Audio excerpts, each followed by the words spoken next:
SSC মামলায় চাকরি বাতিল। 2016 সালের এসএসসির প্যানেল বাতিলে চাকরি হারালেন 25,753 জন, যার মধ্যে নাম রয়েছে শিলিগুড়ির অনামিকা রায়ের।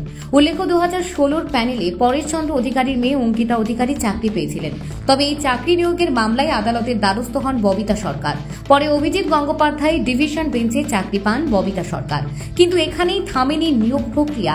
পাঁচা হাইকোর্টের দ্বারস্থ হন শিলিগুড়ির অনামিকা রায় এবং বিচার প্রক্রিয়া চলার পর ববিতা সরকারের চাকরি মেলে অনামিকা রায়।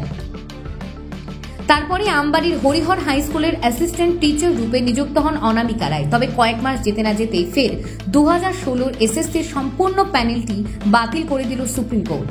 এক কথায় কলকাতা হাইকোর্টের রায়কেই বহাল রাখল সুপ্রিম কোর্ট। শুধু তাই নয়, এদিন শীর্ষ আদালতের যোগ্য অযোগ্যদের আলাদা করে তালিকা জমা দেয় এসএসসি এবং সেখান থেকে অযোগ্যদের চাকরি যাবে ও 12% সুদ সহ বেতন ফেরত দিতে হবে বলে জানিয়ে দেন শীর্ষ আদালত। পাশাপাশি অযোগ্যরা নতুন নিয়োগে অংশ নিতে পারবেন না বলে সাফ জানিয়ে দেওয়া হয়। তবে যোগ্যদের চাকরি গেলেও বয়সসীমা বাড়িয়ে ফের পরীক্ষার সুযোগ দেওয়া হবে বলে জানানো হয়। তবে এই সবে হতাশ হয়ে পড়েছেন শিলিগুড়ির মেয়ে অনামিকা রায়। কেননা সুপ্রিম কোর্টের ওপরে ভরসা করেছিল অনামিকা, কিন্তু অবশেষে হতাশ হতে হলো তাকে। চাকরি হারালেন তিনি। এদিন তিনি এসএসসি নিয়োগ প্রক্রিয়াকে নিয়ে প্রশ্ন তোলেন। তিনি বলেন, কিভাবে পুরনো চাকরি ফেরত পেতে 3 মাসের মধ্যে আবেদন করা সম্ভব এবং কিভাবেই বা পুনরায় 3 মাসের মধ্যে পরীক্ষা দেওয়া সম্ভব। কেননা যারা আজ থেকে 10 বছর আগে পড়াশোনা করে পরীক্ষা দিয়েছেন তাদের পক্ষে কতটা কঠিন হতে পারে পুনরায় পরীক্ষা দেওয়া। কারণ একটা মানুষ কিভাবে একই পরিশ্রম করে পুনরায় পড়াশোনা চালাতে পারে সে প্রশ্ন তোলেন তিনি। এছাড়াও তিনি এসএসসির গাফিলতির বিষয়ে প্রশ্ন তোলেন। তিনি বলেন, হাইকোর্টে যখন যোগ্য অযোগ্য তালিকা চাওয়া হয়েছিল তখন কেন এসএসসি তা দিতে পারেনি? যদি তখনই তালিকা দেওয়া হতো তাহলে জল এতদূর গড়াতো না। রায় বহাল রাখলো, হাইকোর্ট যা নির্দেশ দিয়েছিল, প্রথমত কি বলবেন? এই রায়ের একদমই এই রায় হবে যে এটা একদমই ভাবিনি।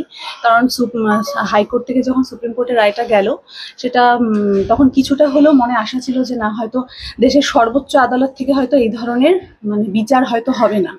কারণ আজকে যারা দোষ করলো, যারা সাদা খাতা জমা দিল, যারা টাকা দিয়ে চাকরি পেল, তারা যেই শাস্তিটা পেল, আজকে আমি এবং আমার মতন হাজার হাজার ক্যান্ডিডেট যারা কিনা কষ্ট করে দিনরাত এক করে পড়াশোনা করে একটা স্বপ্ন দেখে চাকরি পেলো, তারাও কিন্তু ওই একই শাস্তি পেল।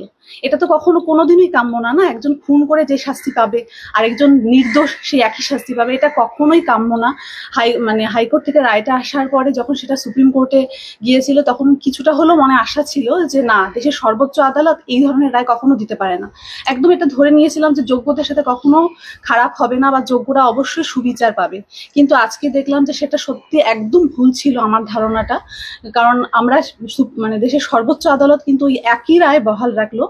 এটা আমাদের জন্য যারা যোগ্য চাকরিরত আর কি, শিক্ষক শিক্ষিকা, তাদের জন্য এটা ভীষণ একটা আজকের দিনটা একটা অন্ধকারময় দিন বলবো আর কি। কারণ এর থেকে তো খারাপ কিছু হতে পারে না।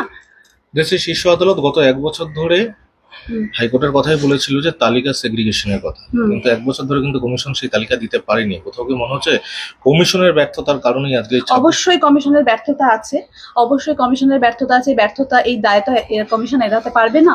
তবে যেটা আর কি, স্কুল সার্ভিস কমিশন কিন্তু তারপর একটা লিস্ট দিয়েছিল অযোগ্যদের। তো আজকে দেখা যাচ্ছে, এখনো যদিও রায়ের কপিটা পাইনি হাতে, তো সেখানে বলা হয়েছে, যেটা আমি জাস্ট দেখেছি আর কি, তো এখনো সেটা সত্যতা যাচাই করিনি, যে যারা অযোগ্য, যাদের অযোগ্যদের লিস্টে নাম আছে তাদেরকে টাকা ফেরত দিতে হবে 12% সুদে, এবং তারা আর পরীক্ষায় বসতে পারবে না। একটা পরীক্ষা হবে 3 মাসের মধ্যে, তারা সেই পরীক্ষায় বসতে পারবে না। তো আমাদের প্রশ্নটা ছিল যে যোগ্য এবং অযোগ্যদের বিভাজনটা, তো এখানে যদি সেই বিভাজনটা হয়ে গিয়েই থাকে, আমার একটাই প্রশ্ন যে এখানে যদি সেই বিভাজনটা তাহলে কিসের ভিত্তিতে সেই বিভাজনটা করলো? যে অযোগ্যদের পরীক্ষায় বসতে দেওয়া হবে না, অযোগ্যদের টাকা ফেরত দিতে হবে যাদের লিস্টে নাম আছে। তাহলে যাদের লিস্টে নাম নেই, তাহলে তাদেরকে ওই একই সাথে একই শাস্তি দেওয়া হলো? এটা কখনো মানা যায়? আগামী পদক্ষেপ কি? এখন দেখুন, লড়াই তো জারি থাকবে, যা করতে হয় করব, লড়াই জারি থাকবে। কারণ আমরা কখনো দুর্নীতি রায়ের পর আর লড়াইয়ের কি কোনো কিছু অবশিষ্ট থাকে? এখনো যদিও রায়ের কপিটা হাতে পাইনি, দেখি রায়ে কি লেখা আছে, স্পষ্ট করে কি লেখা আছে এখনো পর্যন্ত সেটা জানি না। তো দেখি কি লেখা আছে, যতদূর যেতে হয়। দেখুন, কষ্ট করে চাকরি পেয়েছি, মানে যোগ্যতার পরিচয় বারে বারে দিতে হচ্ছে, আবারও যদি দিতে হয় আবারও দিতে প্রস্তুত, কিন্তু হার অবশ্যই মানবো না। দীর্ঘ 7 মাস একটা আইনি লড়াই চলেছিল, অভিজিৎ গঙ্গোপাধ্যায় হাত ধরে শেষমেশ আপনার চাকরিটা হয়েছিল, একটা আশা হলো তখন আপনার ছিল। ফের সুপ্রিম কোর্টের এই লড়াইটা কি আপনার জন্য আরো বেশি দীর্ঘ হয়ে যাচ্ছে? একটা অগ্নি পরীক্ষা বারবার অগ্নি। একটা মানুষের কতবার মানে তার যোগ্যতার পরিচয় দিতে পারে বলুন?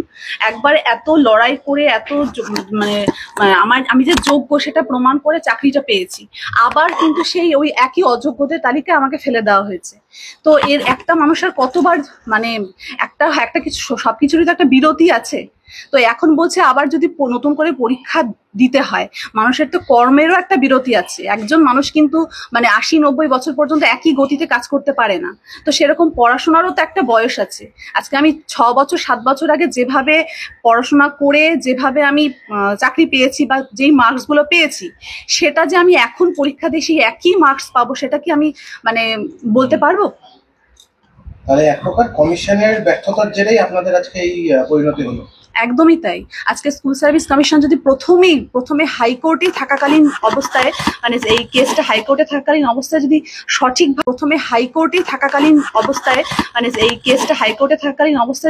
সঠিকভাবে তথ্যগুলো তুলে ধরতো, তাহলে আমার মনে হয় না যে এটা মানে দেশের সুপ্রিম কোর্ট পর্যন্ত যেত এবং এতদূর জলটা গড়াতো। আজকে সুপ্রিম কোর্ট থেকে ওই একই রায় আমাদের মানে যোগ্য ক্যান্ডিডেটদের জন্য একই রায় হলো, যেটা কখনোই কাম্য ছিল না।